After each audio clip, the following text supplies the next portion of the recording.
Hey everyone, welcome to the Tech Source, and today we'll be taking a quick look and unboxing of the Cooler Master eXtreme Power Plus 500 watt power supply. Stay tuned.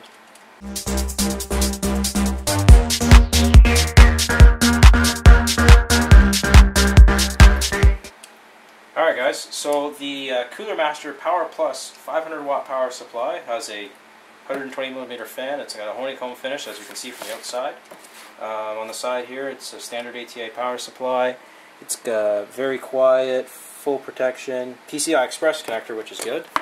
It's also, from some of you guys want to know the voltages on it, it's got a 22 amp, 3.3 volt, and whatever, screw it. You guys can just pause the video. Can you see that? Yep. Okay, you guys can just pause it and read that. So for connectors on it, it's got a 20 plus 4 pin, a 2 plus 2 pin. Actually, hey, that's better than an OCZ one in one spot. A 6 pin, a floppy connector, Molex, and a steel ATA. So let's cut this open, and this is the US type. So, get my little knife. So as you can see, look, it's closed. Some people think that people do unboxings that aren't real. Alright, so let's open this up.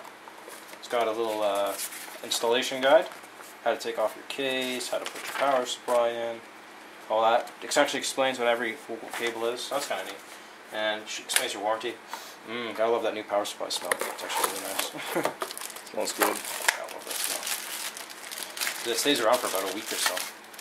So you get a nice thick power cable. It's rated at 10 amps, 125 volts. You get 4 screws. They're not black, so it's just a value power supply anyway, so more tape. I'd like to see some sleeving on it, but this is only this is a cheap budget power supply, so let's put all this away. So let's take a look at the power supply itself. So here's the power supply itself. It's actually pretty small. It's got a good weight to it, so you know it has good quality. So over the back, it's got a switch from 115 amps to what's the other one? 240? Pretty sure it is. Yeah, 230. So that depends on your region, right? So that's all varying on your region. So if you're in Europe or something like that, it's got a standard power plug on and off switch, which is good. I don't like power supplies that don't have on and off switches on the back of them. You got a honeycomb exit for the air. And that's very good for low noise and also airflow. So on the top, you got a 120mm fan. I bet any money it's the 8 loon inside, because most power supplies use the 8 loon fans. Now, again, you got an overview of what's the amperage on the power supply. The one thing, I'm not sure if this is an 80 plus certified power supply. So we're going to go over some of the connectors here. Now, I like how they sleeve the main 20 plus 4 pin, but I'd like to see sleeving on all the other cables. But you also got to remember, this was a value power supply. So this is your PCI Express. Here, you got that? Yep.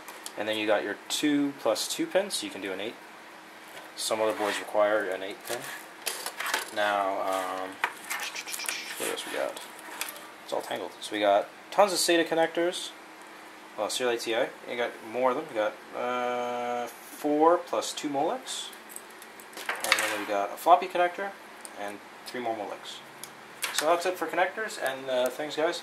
Remember to check out our other unboxing videos and the daily and our 3-day-a-week check show on the Tech Source. Please remember to rate, thumbs up, and subscribe. And thank you for Dave for filming. See you guys. Thanks, guys. Subscribe.